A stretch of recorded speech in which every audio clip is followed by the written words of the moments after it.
Assalamualaikum warahmatullahi wabarakatuh. My name is Dimas Safyar and my NPM is 243111052, and I will explain about the environment and corporate culture part 2. Oke. Yang pertama di sini ada explain organization symbols, stories, heroes, slogans, and ceremonies and their relationship to corporate culture, atau menjelaskan simbol organisasi, cerita, pahlawan, slogan, dan upacara, serta hubungannya dengan budaya perusahaan. Yang pertama ada simbol organisasi. Simbol dalam organisasi bisa berupa logo, warna, atau desain visual yang mempresentasikan identitas perusahaan. Simbol ini biasanya mencerminkan misi, visi, dan nilai-nilai inti dari perusahaan. Simbol memiliki peran penting karena menciptakan identitas visual yang mudah dikenali oleh karyawan, pelanggan, dan mitra bisnis. Kemudian mengkomunikasikan nilai-nilai perusahaan secara nonverbal dan membangun rasa kebersamaan dan kebanggaan di antara karyawan. Contoh adalah logo Apple yang menggambarkan inovasi dan kesederhanaan dalam desain produk. Yang kedua ada cerita atau narasi perusahaan. Cerita-cerita dalam perusahaan bisa berupa kisah pendiri, pencapaian besar, atau tantangan yang berhasil diatasi.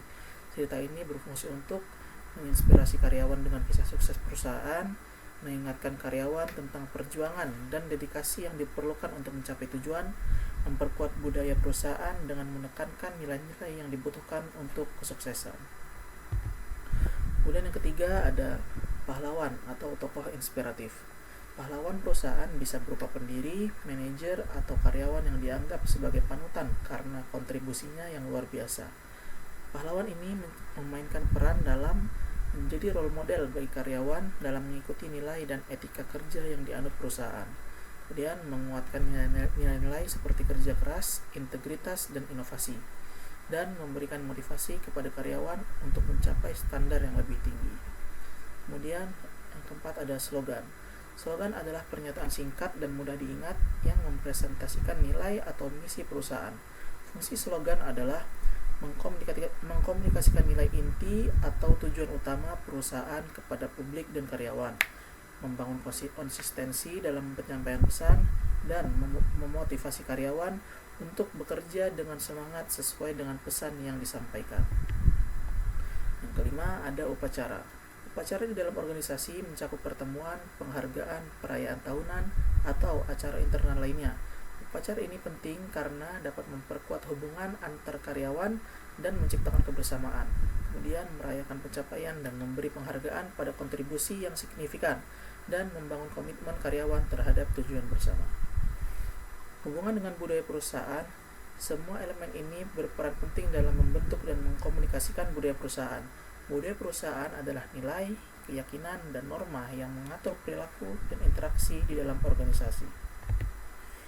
Kemudian ada describe how corporate culture relates to the environment. Menjelaskan bagaimana budaya perusahaan berhubungan dengan lingkungan. Yang pertama, budaya perusahaan mempengaruhi lingkungan kerja, nilai dan keyakinan, etos kerja dan kinerja, dan kesejahteraan karyawan. Yang kedua, lingkungan perusahaan mempengaruhi budaya perusahaan, seperti interaksi sosial, fasilitas dan ruang fisik, dan kebijakan perusahaan. Kemudian yang ketiga, interaksi karyawan dengan budaya dan lingkungan, seperti motivasi dan kepuasan kerja, dan perilaku dan kepemimpinan. Secara keseluruhan, budaya perusahaan dan lingkungan perusahaan saling memperkuat satu sama lain. Budaya yang kuat akan menciptakan lingkungan kerja yang positif, sementara lingkungan yang positif akan mendukung dan memperkuat budaya yang diterapkan dalam perusahaan. Kemudian ada define a cultural leader and explain tools a cultural leader use to create a high performance culture, atau mendefinisikan pemimpin budaya dan menjelaskan alat yang digunakan pemimpin budaya untuk menciptakan budaya kinerja tinggi. Pemimpin budaya adalah seseorang di dalam organisasi yang berperan penting dalam menciptakan, mengelola, dan memelihara budaya perusahaan. Mereka adalah pemimpin yang tidak hanya fokus pada tujuan bisnis dan operasional, tetapi juga pada nilai-nilai, norma, dan perilaku yang membentuk identitas dan lingkungan kerja perusahaan. Pemimpin budaya memainkan peran strategis dalam menetapkan arah budaya perusahaan dengan memberikan contoh perilaku yang diharapkan.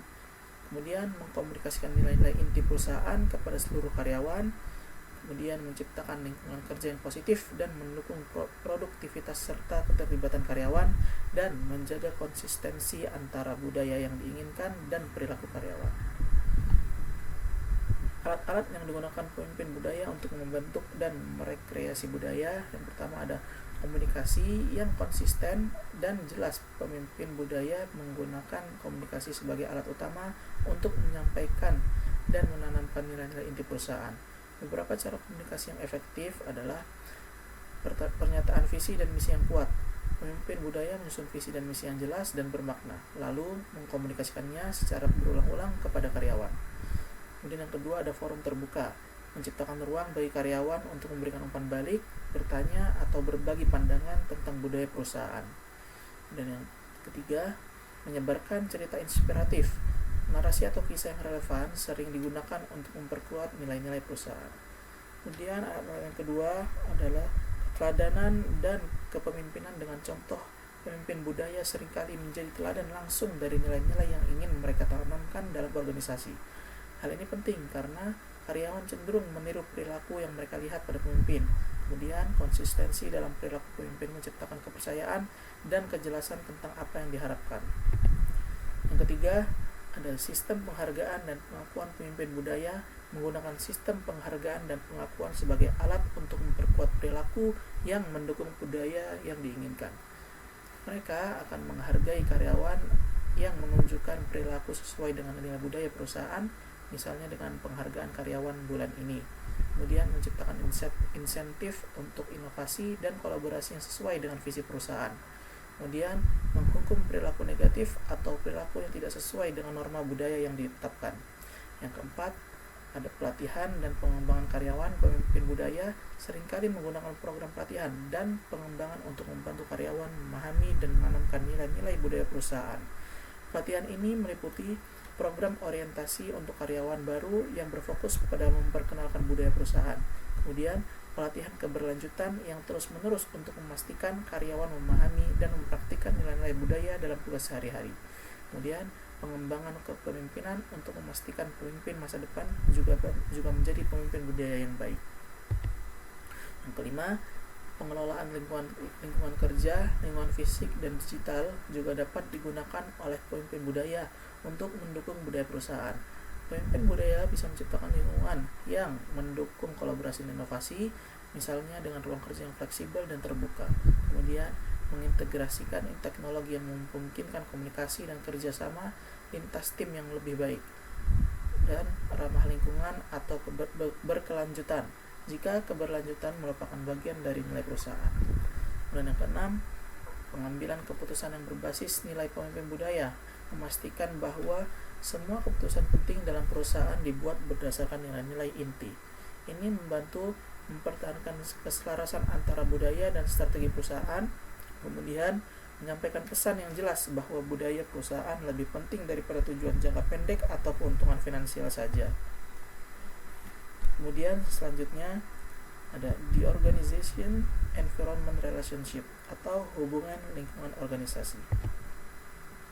Yang pertama ada lingkungan internal. Lingkungan internal mencakup faktor-faktor yang berasal dari dalam organisasi dan secara langsung berada di bawah kendali perusahaan.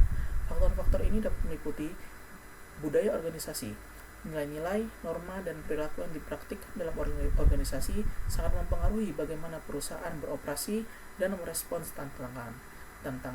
Budaya ini mempengaruhi produktivitas, inovasi, dan motivasi karyawan. Kemudian sumber daya manusia. Karyawan adalah elemen penting dalam lingkungan internal. Keahlian, kompetensi, dan motivasi mereka memainkan peran besar dalam keberhasilan organisasi. Kemudian ada struktur organisasi. Struktur manajerial dan hierarki yang diadopsi oleh perusahaan akan mempengaruhi efisiensi operasional, jalur komunikasi, dan proses pengambilan keputusan. Kemudian ada teknologi. Infrastruktur teknologi yang ada dalam organisasi akan mempengaruhi efisiensi operasional, inovasi, dan adaptasi terhadap perubahan pasar. Kemudian ada proses dan prosedur. Bagaimana perusahaan merancang dan menjalankan proses internal juga merupakan bagian dari lingkungan internal yang mempengaruhi hasil bisnis dan interaksi karyawan. Dan yang kedua ada lingkungan eksternal. Lingkungan eksternal mencakup semua faktor di luar organisasi yang mempengaruhi kinerja dan keputusan bisnis. Elemen-elemen eksternal ini seringkali tidak berada di bawah kendali langsung organisasi, tetapi tetap memiliki dampak besar.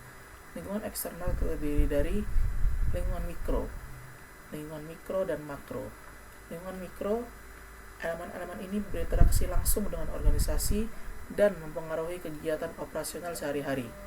Pelanggan. Perusahaan harus memahami kebutuhan dan preferensi pelanggan untuk memenuhi permintaan pasar. Kemudian ada pemasok. Ketersediaan, kualitas, dan biaya bahan baku dari pemasok sangat mempengaruhi biaya produksi dan kualitas produk. Kemudian ada pesaing. Tindakan dan inovasi pesaing dapat mendorong organisasi untuk berinovasi, menurunkan harga, atau meningkatkan layanan. Dan yang terakhir ada pemegang saham atau investor. Ekspektasi investor terhadap laba dan pertumbuhan dapat mempengaruhi keputusan strategis perusahaan. Yang kedua ada lingkungan makro. Elemen-elemen ini adalah faktor-faktor lebih besar yang tidak langsung mempengaruhi perusahaan, tetapi tetap harus diperhitungkan. Faktor ekonomi. Keadaan ekonomi seperti inflasi, tingkat pengangguran, dan suku bunga mempengaruhi daya beli konsumen, biaya operasional, dan akses ke pembiayaan. Kemudian faktor politik dan hukum. Peraturan pemerintah, kebijakan pajak, dan perundang-undangan yang berlaku akan mempengaruhi bagaimana perusahaan harus beroperasi. Ketiga, ada faktor sosial dan budaya. Tren demografi, nilai-nilai sosial, dan budaya konsumen akan mempengaruhi cara perusahaan menargetkan pasar dan membangun citra merek. Kemudian ada faktor teknologi. Kemajuan teknologi baru dapat mengubah cara perusahaan beroperasi, menghasilkan inovasi produk, dan memperbaiki efisiensi operasional. Kemudian ada faktor lingkungan fisik. Perubahan lingkungan seperti perubahan iklim atau kelangkaan sumber daya alam dapat mempengaruhi strategi keberlanjutan perusahaan dan akses terhadap sumber daya. Kemudian yang terakhir ada di internal environment, corporate culture. Lingkungan internal budaya perusahaan adalah kumpulan faktor yang ada di dalam organisasi yang membentuk cara perusahaan beroperasi, berinteraksi, dan menciptakan identitas budayanya. Faktor-faktor ini mencakup nilai-nilai, norma, proses, serta perilaku yang ada di dalam perusahaan dan sangat mempengaruhi suasana kerja serta kinerja karyawan. Lingkungan internal ini seringkali menjadi dasar bagi budaya perusahaan yang kuat atau lemah dan menentukan bagaimana karyawan bekerja sama, bagaimana keputusan diambil, dan bagaimana tujuan perusahaan dicapai. Berikut adalah beberapa elemen utama dari lingkungan internal yang membentuk budaya perusahaan. Pertama ada nilai dan keyakinan. Kedua ada struktur organisasi. Yang ketiga ada kepemimpinan. Keempat ada karyawan dan dinamika. Kelima ada komunikasi internal. Keenam ada proses dan sistem. 7 ada ritual, tradisi, dan simbol. Kedelapan ada infrastruktur dan lingkungan kerja. 9 ada tanggung jawab sosial dan etika budaya. This is for me. Thank you for your attention. Assalamualaikum warahmatullahi wabarakatuh.